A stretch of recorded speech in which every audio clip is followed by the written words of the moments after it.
Welcome to Video with Heart. But B2C can teach B2B brands about emotional connection. We're going to give people a few minutes to get online and settled. We'll begin soon. Thank you.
Welcome to Video with Heart. What B2C can teach B2B brands about emotional connection. Hang on for a few minutes while we let others to get online and settled, and we'll begin soon. Thank you.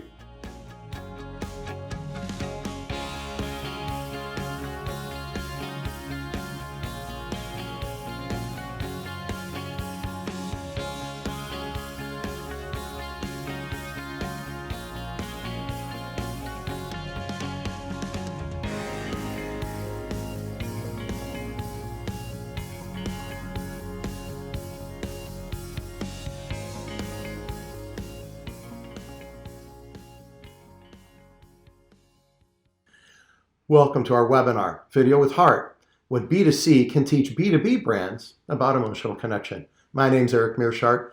I'm the Executive Director of Strategy at Studio North, and I'll be your moderator for today's session. Our producer, Derek, will also be helping facilitate the technology. Derek, thanks so much for your help. If the technology cooperates, we'll plan to send each of you the deck with an audio recording after we're done. Joining us today is Eric Pound, Studio North's Executive Producer. Eric has 25 years of the most eclectic experience imaginable in production, the last 15 with Studio North. Eric's worked on lighting, special effects, editing, and produced a major cable news channel, and helped launch one of the 24/7 online broadcast channels, First One. He's filmed all over the world working with leading brands in consumer products, healthcare, technology, and other industries, and actually produced content ranging from product launches to national ads for brands like Verizon, Home Depot, Oracle, UPS, and Coca-Cola. We're going to today try to be limiting our comments to about 35 or 40 minutes because we'd like to leave you as much time for Q&A as possible. Please submit a question if you have one, and we'll do our best to address it at the end. Eric, let's dive right in. Certainly, Eric, and thanks for the setup, and thanks everyone for attending today. So we've all seen the data. We're making a lot of video. It's a huge understatement, I know, but yeah, we're making a ton of it. YouTube tells us that right now there are 300 hours of video that's being uploaded to that platform alone every single minute of every single day. That is a ton of content that's being put out there. And with that much fresh content that's coming online every single minute, every single day, you can see how it would be really easy for content to just kind of fade back into that background and get lost in the big mix of things. There's a lot of visual clutter out there, which obviously creates, problems like, brand differentiation amongst other things.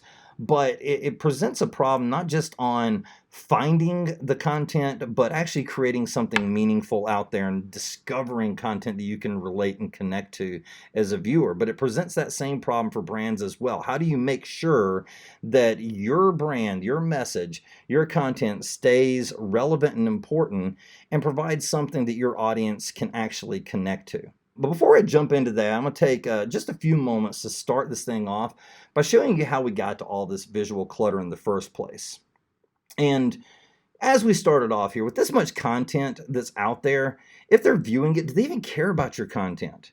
What are they connecting with? Are they connecting with the brand? Are they connecting with your message? Are they connecting with your personalities, your on-camera talent? Or are they actually connecting with something much bigger? We'll talk about that. In the second part, we're going to talk about what connection actually means. We're going to give some definitions to it and give you some ingredients. And I'm going to show you exactly what that connection looks like, and especially in times of disruption like we're living in now. Part of that, I'm going to include some examples of how brands are actually putting content out there that connects, both in the B2C space and the B2B space as well. And lastly, with the world going through such disruptive times, I'm going to show you how we're actually using some technology, some new and some old, and definitely some new workflows to create content during this time of disruption. And hopefully, as we're creating this content, we're creating content that people can actually connect with. So with that, we'll just get started. Remember these people? Man, we spent a lot of time over the years talking about these millennials. This right here, these are millennials as suggested by Google in early July of 2020.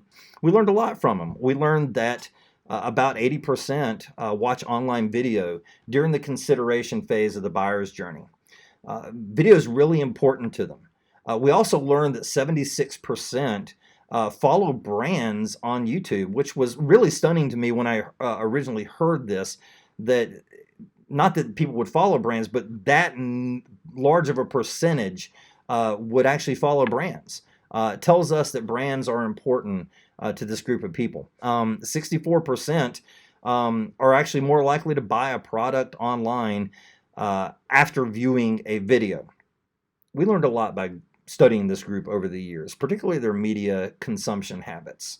And we know as a result that video is an essential part of that buying experience, at least in the B2C space. And it's been really amazing to see how certain B2B brands have jumped on this and taken this and ran with it. In fact, I'd say that most marketers have. We saw the stats, so it has to be applicable to how we want to market. So we're going to make a bunch of video. And that's what we've done as marketers. According to YouTube, in fact, unboxing videos and product videos, they're the most popular viewed videos out on YouTube's platform right now. Product review video ranked number 1 in the most types of content viewed out on YouTube. Product videos became so important, we even made videos, put them out on YouTube about how to make really good product videos. That's how important this became in our world. So you did this. You made this an important part of your marketing strategy. You put content out there. You've got the data that supports that everybody wants to watch this kind of content. Your video should be a total hit, right? But you put it out there and you didn't get any views. None. Or maybe you're getting views, but you're not seeing the results. You're not getting the ROI out of your video. Why? Product videos are what works, right? We've seen that with the stats. You did everything right. At least you think you did. You posted it to social media. You put some paid support behind it. For some reason, people just aren't connecting. So here's the question. What is your content actually missing if they're not connecting with it? What is your brand missing? So what I want to do now is I'm going to transition for just a moment here, and we're going to take a look at some of the events in our current world, at least in our recent history, as a little bit of a case study and how brands created content during this whole COVID-19 pandemic when it arrived on the scene. What did people do to actually put content out there? What did it look like? Well, we'll start with this. Remember back to your college days when you had to go and you had to take that social science elective or whatever, Maslow's hierarchy of needs. This is straight out of Psych 101. And if you remember back in those days, the general gist of this is you got to solve for those layers down at the bottom of that pyramid before you can start moving to layers that are higher in that pyramid. So why does this matter to us as content creators and as marketers? Well, as we mentioned, as people are worried about things in those lower layers, as content creators, if we're putting things out there that aren't helping people in those lower layers, chances are we're not going to be paid attention to. We're going to be forgotten about. We're not important. We're not valuable at that point while people are trying to solve for the basics of their life. You're not a priority. Those bottom layers, those are priorities. Now, unless you're solving for one of those problems down at the bottom, you're going to be overlooked unless that is you are considered trusted. And that includes not just people, but brands. Brands become trusted brands. And once you become a trusted brand, you actually get to be in a little bit different spot. And the prioritization becomes a little bit different. But if you think back to March, I'm not sure any of our personas, even for trusted brands, had people dealing with health concerns, viruses, this new work from home environment, what to do about your kids now having to homeschool, employment concerns, grocery store shelves empty, murder hornets. I feel like that was a thing in the news for like a minute and then it was gone. Thank God we don't have to deal with that again. But yeah, I feel like we skipped over murder hornets. Anyway, there was a whole lot of this that was happening back in March, if you remember. Like the world had changed dramatically, and all of a sudden, people's eyes weren't on those top layers of the pyramid anymore. They were on the bottom layers. And most likely, if people were watching a video back in March, it was probably how to install a bidet. And as you know, that bidet video I just mentioned, it solves for actually one of those foundational challenges. That's why it's important. That's why it's relevant. And yeah, it's going to get eyeballs just out of necessity alone. But unless your business is really built around marketing products and services to fulfilling physiological needs down at those bottom two layers, your product video isn't going to get a whole lot of attention, not during these kind of times. Eric, you talked about Maslow's hierarchy, and it's actually a psychological profile for an individual. So it makes me wonder, what about business? Is there a hierarchy of needs for business that actually governs or affects the response of the individual? What do you think? Yeah, we could probably fill up an entire webinar with just on this topic alone. So yeah, the hierarchy of needs obviously was built, with individuals in mind and not with businesses. But I think there are some things that we could find this very applicable to the business world. Businesses have different rungs on their pyramids as well. It may be that cash flow down at the bottom, and then there may be profitability and market penetration. As you move up the pyramid, there are things that businesses deal with as well. And if companies are working on that bottom rung, it's going to be really hard to kind of move them up the top there with a communication that only focuses on like layers 3 and 4, for example. There are some brands that do this really well, though. They mesh this idea of understanding that there are physiological needs that their audience is dealing with, and there are also business needs that their audience is dealing with as well. I'd like to show you an example right here that was released back in the early COVID-19 period. This video was released by Jack Daniels, and I think I'd just like to play it for you now, and we'll talk about it at the end, come back with some observations. You with the sad eyes, don't be discouraged, though I realize it's hard to take courage in a world full of people. You can lose sight of it all. Darkness inside you can make you feel so small. But I see your true colors shine through. I see your true colors. That's why I love you. So don't be afraid to let them show your true colors. True colors are beautiful. I miss you. Miss you. So what was it about this video that actually worked? And we know it worked. I can see the goosebumps on your arms all the way through the webcam here. I've got them myself. So I promise it worked. It worked for me. It's going to work for you. But what was it about it that gave you the goosebumps, that made that actually work, that gave you this moment of connection? Was it just the stirring use of music? Was it, I don't know, clever wordplay at the end there with the, tying social to socially distant? Was it just these tender moments that you got to see that was captured on film? Was it the expressiveness of it? Was it the pacing? Truthfully, it was all of it. But there's a little more there, and we're going to hone in on those things in just a moment here. This idea that they created this authentic moment, something that was genuine, something that was a relatable experience. We could look at that and we could see ourselves in it, or we would like as viewers to put ourselves in that scenario. That's all critical. And more importantly, what Jack Daniels did is they got out early in this, which the timeliness of things is going to be super critical element moving forward. But while Jack Daniel's was early out in their content and their messaging, you had other folks that kind of became also rans that got in a little bit too late. Now, were they well-meaning and well-intentioned, and were they nice-looking products? Yeah, I've seen a lot of really great COVID-19 videos from a lot of different brands. The ones that fell flat almost seemed a little too formulaic. There's an independent filmmaker out on YouTube named Microsoft Sam, and he put out this video showing how all these COVID-19 videos all started to look the same. Over time. They all had kind of the same music, the same cadence and pace to it, even the color grade, the way they did motion graphics, all of that started looking very, very similar. Even the verbiage they were using, I think we probably hear, more than anything, now more than ever, or, we're in this together, or in times like this. Those are common little things and wordplay that a lot of folks have used in their content here, and it all just kind of becomes part of the same background plate, if you will. And there's something a little bit different in what we saw in that first example.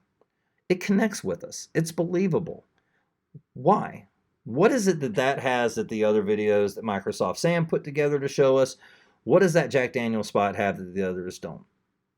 Well, I believe what the difference is. They didn't just tell us that we were in this together. They showed us how we can get through this together. Here's what I mean.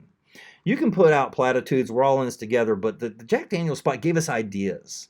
They stimulated our thinking. They showed us if not a way out, a way to live within. And that's super important. It goes beyond what their brand promise was. And as brands go beyond just offering your product, your service, all your features and benefits, all that, if that's all we're getting out of you, then that's great. You can be a successful business, but you're going to miss connection. We connect with it because we're not just looking to buy a product or service. We actually got something out of that content itself beyond just figuring out what price points and features and benefits and that kind of stuff was. That content that they put out, it showed empathy. They took away some of the fears and the unknowns. And by the way, if you want to be trusted, the quickest way to become trusted is to remove people's fear and remove the unknowns. Take the mystery out of things and you'll be trusted real quick. Right now, we're all trying to figure out what the world is going to look like. And how are we going to spend time with our family and our friends and our loved ones and our coworkers and everything else? And to some people, this might just be a funny moment in a video, but we get these really lighthearted examples. Whether it's just putting an iPad up on a dummy on the couch next to you so you can watch TV with your best friend, or getting to play a game of tic-tac-toe on the other side of a sliding glass door. They give us creative ideas on how to solve new problems, new things in our lives that we've never had to deal with before. And brands that are actually able to offer up something that helps us get through those moments, the things that we're worried about on those bottom levels, while still giving us everything that their brand might be about on the top levels, that gives me something that I can connect with. And that's when brands become trusted. And when you become a trusted brand, you actually become an information source as well. People actually start looking to you to see how you're going to respond to the world and the environment around you. And that's why it's so important that you look for those moments of connection. That way you can become trusted and you can actually build some influence. And for all the talk about influencer marketing these days, brands themselves are now the influencers. I want to show you another example here, because it's not just B2C companies that are doing this right. There are B2B brands out there also that are doing this really, really well. So let me play this for you.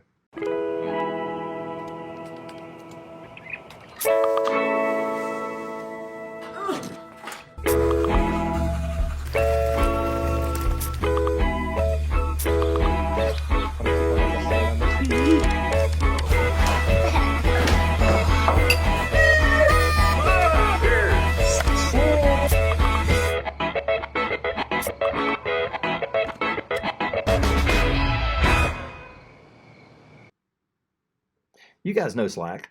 You guys probably use Slack. Slack is great. I love it. I love this particular sample that Slack made as well. Has a lot of the same ingredients as that Jack Daniels video did that made it so effective at connecting here. They obviously, they told us in a way, you know, that we're in this together, but they didn't just tell us. They showed us. They told us visually, but they gave us this path forward. They showed us that, yeah, it's going to be different working from home, but here's what it could look like. So they're taking some of the fear and the unknowns away. There's a lot of different lifestyles represented in this video, different working styles represented in this video. And because of that, you ought to be able to find something that you can relate to. Almost anybody in your audience can look at that and go, wow, how am I going to work when I get home? I don't have a home office. You know what? That's fine. Not that I've ever worked out of my swimming pool or anything, but I know that I can do that. Slack just told me. And it kind of gave me a little bit of a path to enjoying and getting the most out of the working from home experience. But what I love that Slack did is they still managed to include the features and benefits of their actual service in this piece. How many of you guys noticed that? You still saw how people were going to engage, how you could communicate, how you could respond, how you could react, how you could collaborate. All of that was in here, but it was subtle and it was almost secondary to the idea of allowing the viewer to be able to relate and connect to you. They still gave us all those features and benefits, but they packaged it in a way that it became relatable. They showed us that they're paying attention to the world around them. They're being really intentional with how they get their stuff out, and they're very responsive. They were timely and out early. They didn't wait too long. And those right there, those are really the three keys that I'm going to talk about in creating content that connects. It's this idea of being attentive, being intentional, and being responsive. So what does this mean? What does it mean to pay attention? Well, usually we just think of it as listening, like being attentive. Are you listening well? Well, where are you listening? What are you actually listening for? We know that you're probably following folks on social media. You should be if you're not. You're listening for conversations that are happening. But there's more of this happening than just on the social media side of things. You got to broaden your range of listening and attention. What does your audience actually pay attention to when they're off the clock? Have you had conversations with these people, actual conversations? It can't just be about following business accounts and following people that you do business with and seeing what they're talking about on social media. Get involved in that broader conversation. It's really important that as creatives and as marketers that we pay attention to that broad conversation and make sure that it's a part of what we do in our messaging that's going out. Honestly, how has it informed your creative? How is listening and being attentive informed your creative? It should be informing your creative. Have you gone beyond just putting socially distant stock footage in your content? There's more to this. Did you put more than just a black box on your social media account recently? What have you done to extend that attention and that listening into the rest of your creative? Have you changed the way that you write scripts? Is there different verbiage that you're starting to use these days because it's more appropriate to the national and global conversation? What about things like animation style? Have you take your animated explainer videos, a very popular type of content out there. Marketers use it all the time. So have you changed little things about it? Have you changed the way that your characters maybe move across the screen? Have you changed the modeling? Are they a little less cartoony? Or maybe they feel a little bit different? That's attention. And good trusted brands, they pay attention. So you mentioned social media as a way to listen. I wonder if there's a couple more ways you think are really effective to listen to the market so that our videos are more relevant. Yeah, certainly. Usually when we think about listening or paying attention, we naturally these days think about like what we're doing on the social space and following the conversations that are happening within our orbit. And social listening is certainly part of it, but I think that we have to maybe get past that single orbit there. Who are you listening for beyond those people that you typically follow, your industry influencers and your customers? Are you listening to your customers' customers? Are you paying attention to those conversations? Those are things that I think is important to be attentive to, not just your sort of inner orbit, if you will. This probably goes without saying, but I think another important thing that shows attention to what's happening is keep up with your market, keep up with your industry, read the trade publications. Like I said, I know this seems so basic, but there's there's a lot of people that just kind of overlook this. We get busy and we work on other stuff and we forget that we have to actually take the time to do the research and see what else everyone else is doing. And then, lastly, for, technology is great. All these new things are great, and the industry publications are great. But to me, there's nothing that takes the place of having a one-to-one conversation with people. That's where you actually get to know them. You build these connections with people personally, and it's that personal thing I think is really important. It's probably missing, particularly in today's day and age where we're all working from home and no one's getting together.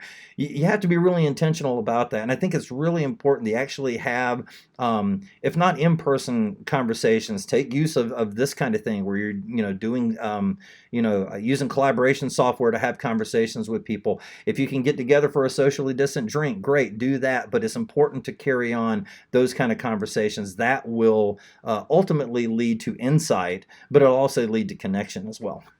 All right, intention. What does it mean to be intentional?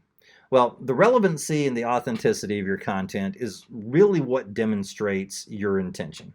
Now, what do I mean by relevancy and authenticity? You've got assets. You want to repurpose some content. What'd you do with it? You just repurpose it and put it out there? Did you find that it fell flat when you did that? Were they trying to have another conversation and you put something out in front of them and it just fell totally flat? It didn't work.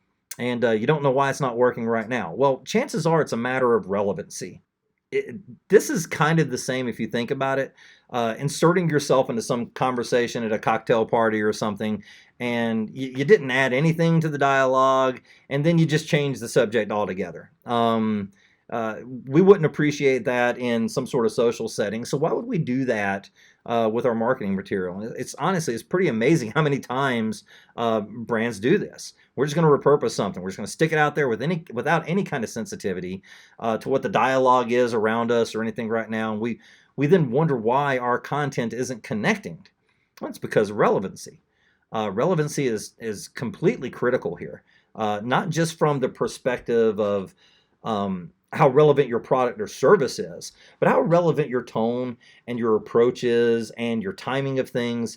There's a lot of things that go into relevancy, but you don't want to put content out in front of people when they're concerned about something else, or they're not talking about what you want to talk about. They're not going to be concerned with you, and you're going to fade back into that background as we talked about earlier. You're irrelevant at that point. So make sure that you're relevant to the conversation that you're going to jump into. And then the second part of that is authenticity.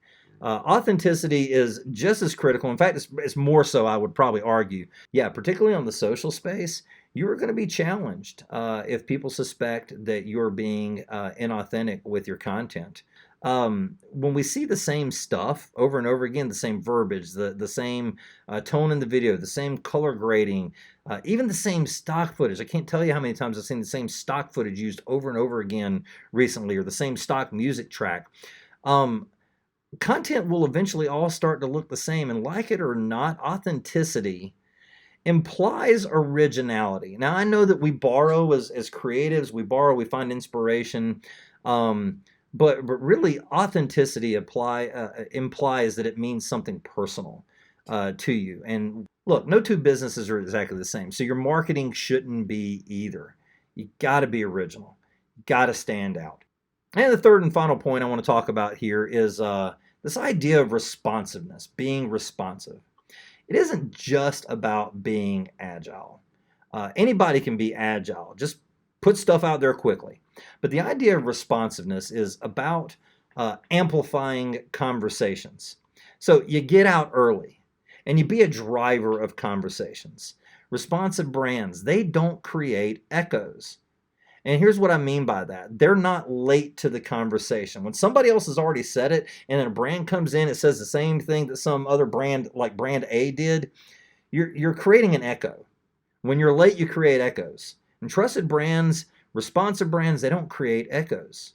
They actually create amplification of messages and stories and conversations that are happening in the world around us right now. They continue to actually speak together and not after the fact, but speak together with the national dialogue.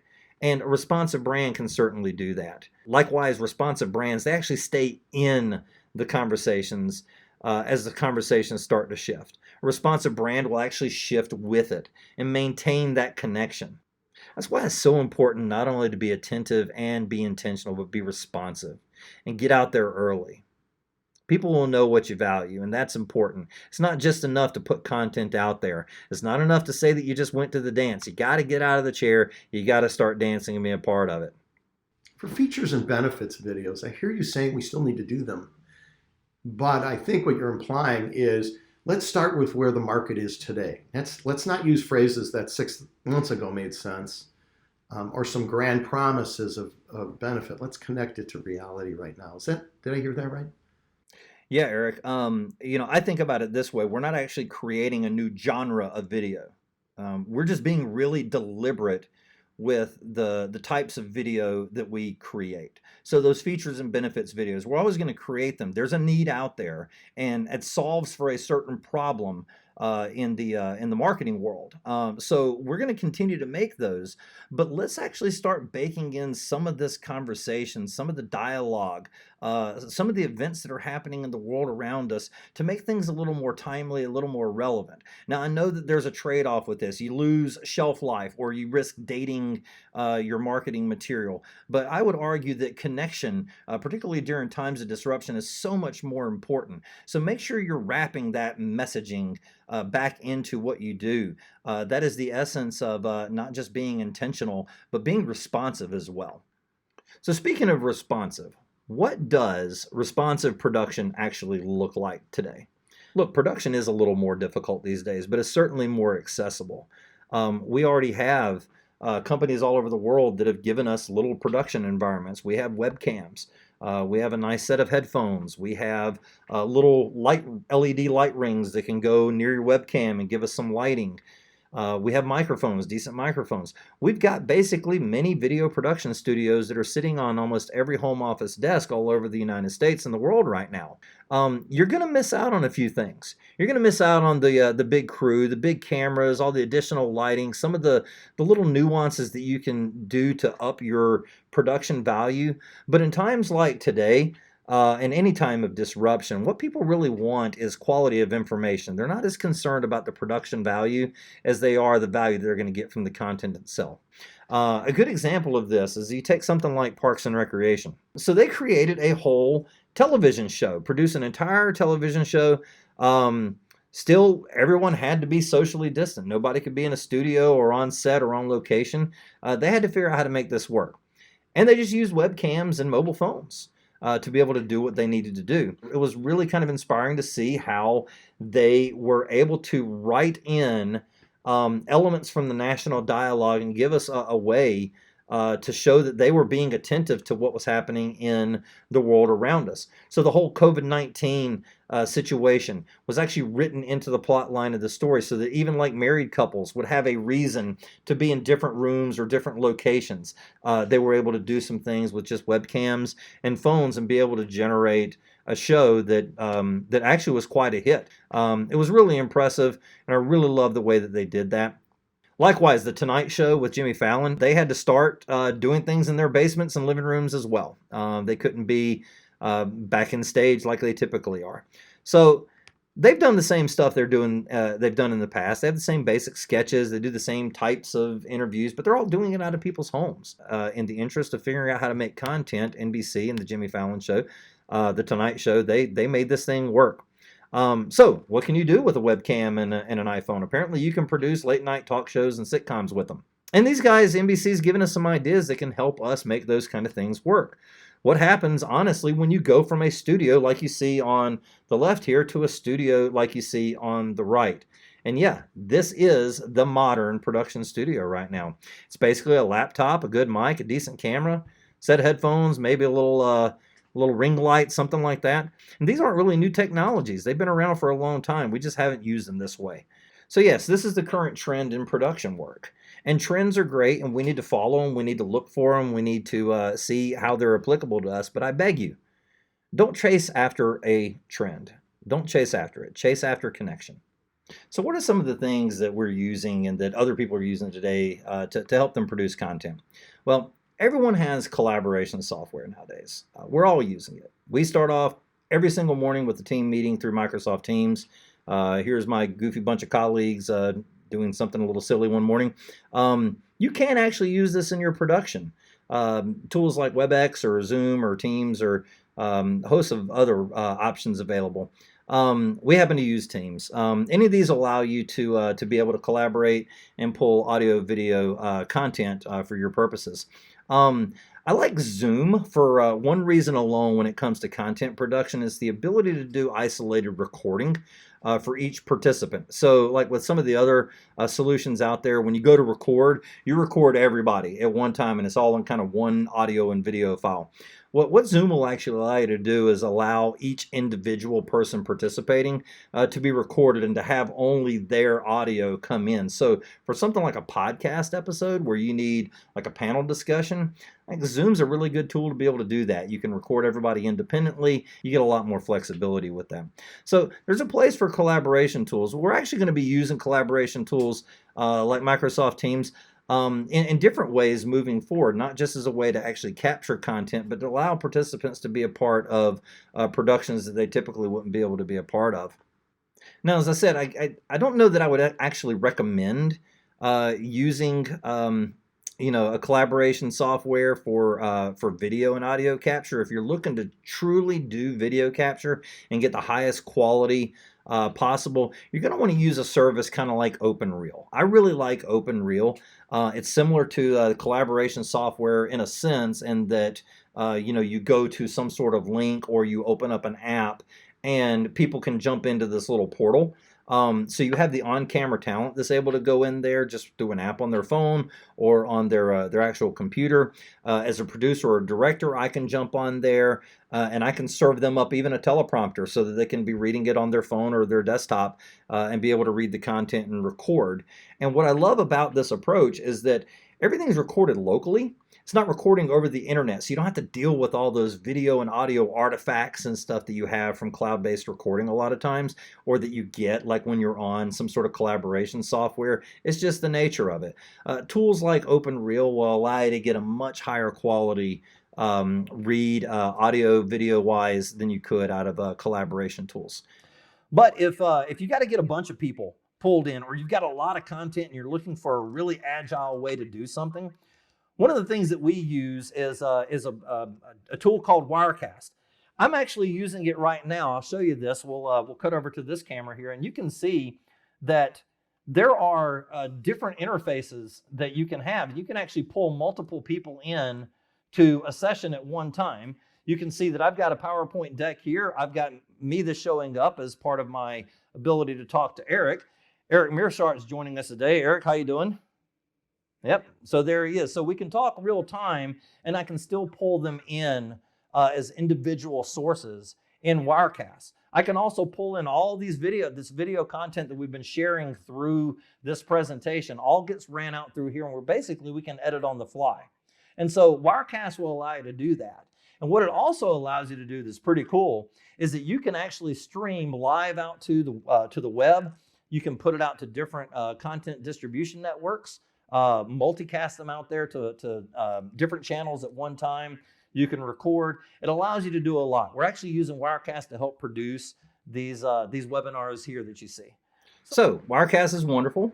It's definitely something to look at if you're looking to up your production game and be able to get a lot of folks into your production from remote locations. It's an excellent tool. But as I mentioned earlier, if you need to upgrade that look, you can still use these types of collaboration tools that I've talked about earlier, like WebEx or Teams, and you can use those in conjunction with traditional video production.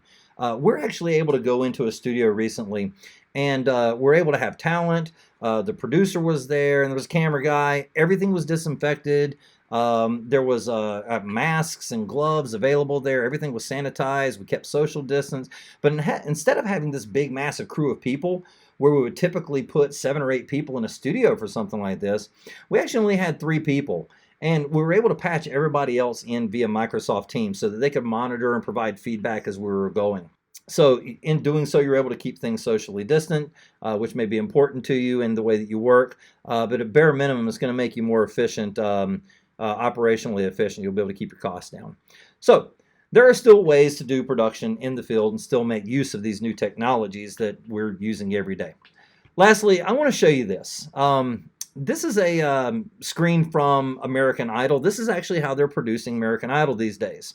You can see, right, there's an iPhone there. It's actually mounted on top of a nicer broadcast camera. There's a little monitor right down in front so that talent can see, confidence monitor there. One of the things I don't think is going anywhere is this idea of micro production kits. That's probably going to be one of them. Now, what's a production kit? Exactly. Well, for a couple of grand, you can put a brand new iPhone 11 in there into a little small case, put a light ring, small tripod, a little lav mic, and send it off. And then you have the ability to connect with remote talent and get some creative consistency in the way of what video might look like. This is really important if you have like multiple people that are going to be contributing to the same project. You might want to have a little kit that you can send out to everybody so they can participate and you get a consistent look and feel across the board here. I did mention earlier that collaborative software like WebEx and Microsoft Teams, they're not going to go anywhere. We're going to continue to use those even at Studio North just to help us operationally. It makes sense as far as the workflow is concerned. So I don't anticipate collaboration software going anywhere. We'll use it in our regular business, but we'll see it broadly adopted, I believe, in the video production world as well. Yeah, the cloud has definitely changed a lot of things over the years, and I believe that cloud workflows, cloud-based workflows, are going to be sticking around. It's not going anywhere. It's already allowing people to share files for feedback and review and approval, but we're getting to the point now to where we're actually storing our media out on the cloud and using it to manage our media. And as we get better bandwidth and better storage and just better workflows in general, tools like that Adobe's come out with, like Adobe Anywhere, where you can have remote editors working off the same remote cloud-based media. Those are some really cool tools. There's some great cloud-based storage out there, like A-Frame, that'll allow you to do the same, have the same kind of post-production workflow in the cloud. Really good systems out there. If you're trying to figure out how to do remote production, you really should take a look at, because they'll change the way that you work, not just during this period, but moving forward. Likewise, there's other tools out there related to the cloud, like file acceleration technology that you're probably going to want to look into if you're working with big media files and you're planning on using the cloud. You're going to need a service like Signient or File Catalyst to accelerate those files and get them up on the web or on the cloud quicker than you probably could otherwise. So I don't believe those kind of technologies are going anywhere. In fact, I think we're going to probably settle in on a lot of these things in the coming months and years. So when this thing's all over, and quite honestly, I know a lot of us are looking forward to coming out of our basements and home offices and everything else, and seeing friends and neighbors and coworkers, we'll have these workflows in place. And then it allows us, once those workflows are in place, to focus on the creative that's going to get us the kind of connection that we want. These days, workflow is important. It's not really about the workflows as much as it is the heart that you put into this. And whether you're being attentive, and whether you're being intentional, and whether you're being responsive. So please deliver on what your product and service is, but go beyond that and look for those opportunities to connect. I want to show you one last video here. It's like a Hollywood movie script, isn't it? You couldn't write it like this. Hello. Okay, we're doing okay, actually. What about you? How are you managing? How's it going, bud? Yeah, it's not bad, mate, not bad. How about you? How are you getting on with this lockdown business?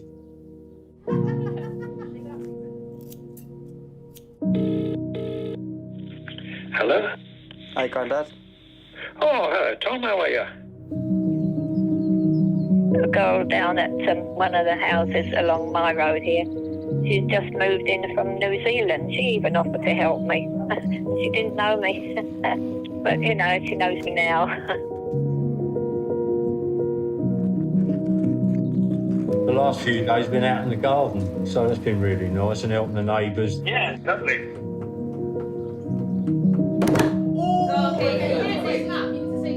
I've got 5 different neighbours that have offered to get things for me. All sorts of things, that last me for quite a while.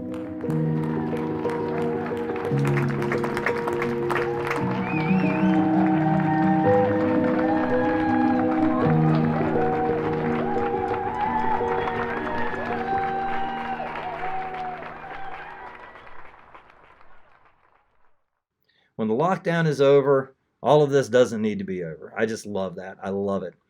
It's a message of how we're not going backwards, we're moving forwards.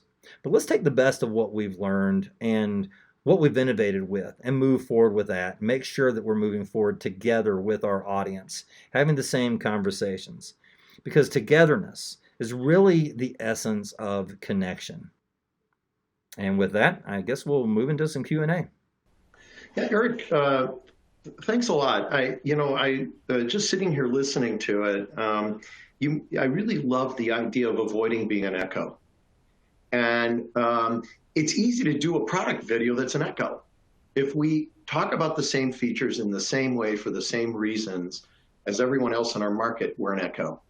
And so we rise to the challenge of just the medium, like you were saying. It's not good enough to say, I've got that in video. We have to amplify the discussion or find a unique angle. And I really love that. I also like the idea of connection and relevancy. So, thanks for all of that. There's a number of questions here. And let's see. Our first one is, how does emotional connection and customer loyalty work together? Do you see a connection? Well, I guess the big picture view is that there's really no loyalty without connection. People are loyal, I guess, and loyal is probably not the right word, but people will actually patron and consume products and services for reasons other than connection, whether it's price, convenience, product availability, service, etc. So you have stuff like, I take, for instance, what we use every day, like in the business-to-business world. Like I use various software and services for content creation. Well, we're going to obviously continue to use those kinds of products and services even without a connection, because there's no loyalty there. It just happens to be that it's convenient or the right price or whatever. But as soon as somebody else comes along with something better, faster, cheaper, convenient, whatever, I'm willing to give them my business unless I have some sort of emotional connection to that brand, which is why they go hand in hand, but connection is so essential. It's an essential element of that equation for loyalty. All right, thank you. Hey, we got another question here, Eric. Is it advisable to have a CTA at the end of your video, or is that just too blatantly tacky? I don't think there's ever a reason not to include some sort of CTA, but the question becomes: are you including it in your video, or where's that video being contained? If there's a way to actually bake it into the environment that it's in, whether it's a website or whether it's you're put it out on YouTube, take advantage of video for what it is. Allow people to have this kind of almost like a lean back experience. And then when you want them to engage and lean forward, that's where the call to action should be readily available. And so if it's baked into the end of that video, or if it's surrounding your content itself, I think call to actions are certainly important. Otherwise, you're just putting it out there and you never get that opportunity to hear back. And conversations are based on two ways. So I think it's super important to have a call to action included somehow with your content. Yeah, it makes sense. Continue the conversation as long as the call to action allows me to either get more information or amplify the dialogue by finding something new. Let's see, there's another question here. Is live streaming your content a good option for responsive production? Well, it certainly can be. Live is great for social platforms. I mean, we talk about it at Studio North a lot. Just pushing something live out on the social gives you some prioritization. It also notifies your followers. So it's good in that respect. But as a content creator, I believe it's important to have an actual reason to go live, other than the fact that you just want to do it because you can do it. You have to make sure that the information that you want to share is recent, relevant, and valuable. And if it doesn't fit all three of those, I would probably consider another option other than live. Most content is viewed on demand these days anyway, and that would include like DVR, stuff that you would actually DVR on your television. You do have certain genres like sports and news and events like the Grammys that make really great live content. Why? It's because there's immediacy and urgency, that fear of missing out. And so it's important that those kind of things become live. When live video is distributed and notifications are sent out and you're doing that, make sure that your content is valuable enough for your audience that's there to stop what they're doing and jump over and watch your content. It needs to be that immediate and that important to them. Otherwise, you risk actually doing, I don't want to say damage, that's probably overstating it here, but you're being intrusive. So make sure you give them something valuable if they're going to take time out of their variable schedule to join you for a live moment. Yeah, that's great. Thanks. One last question here. And by the way, anybody who hasn't, if you got a question, just press on the Q&A button and drop it in. But because we do have a few more minutes. Here's the question. How has COVID impacted the speed of content creation? And what bottlenecks should I anticipate? So when I think about production, there's really sort of 3 stages in content creation. You have pre-production, you have production, you have post-production. And the pre-production elements, I don't think they've really changed much. You still have scripting and storyboards and messaging and all that you have to kind of do up front. And we still collaborate internally and with our clients on that process. So that really hadn't changed any. Production, as I mentioned earlier, it's certainly different. But I'd say that the process itself isn't really any more time intensive than it's been in the past. There's just, there happens to be fewer and different people involved. Case in point, we haven't thought much in the past about IT support during shoots, but with so much dependency on software and stable networks for our production workflows nowadays, IT is more important to that process than ever before. So that's changed a little bit. I think probably if there's anywhere that there's a bottleneck, larger bottlenecks, probably in post-production, and that's mostly due to media sharing. It's really difficult to work, as you can imagine, with 4K and 6K media and an internet. But there are ways to do it without the edit and VFX stage kind of grinding to a halt. The obvious thing we've been doing for years is just sharing drives. Before there was cloud-based workflows, you pack up your stuff, you'd send it to an editor or an animator, they would work with that. And then during the meantime, you can work with proxy media, which are really compressed files that you can share and push up super easy. So that's kind of how a lot of people are working nowadays, and it eliminates some of that bottleneck. If you do want to make that investment, you've got organizations like Adobe and Avid, and I even believe Sony, they have remote edit solutions with cloud-based centralized media storage where it'll actually send you an appropriate stream based on your available bandwidth, which is really, really awesome.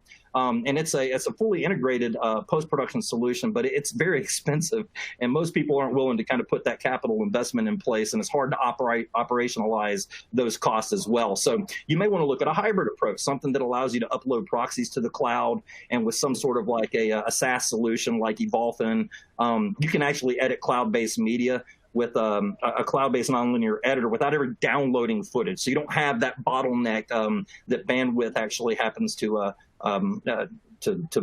mess up our process here.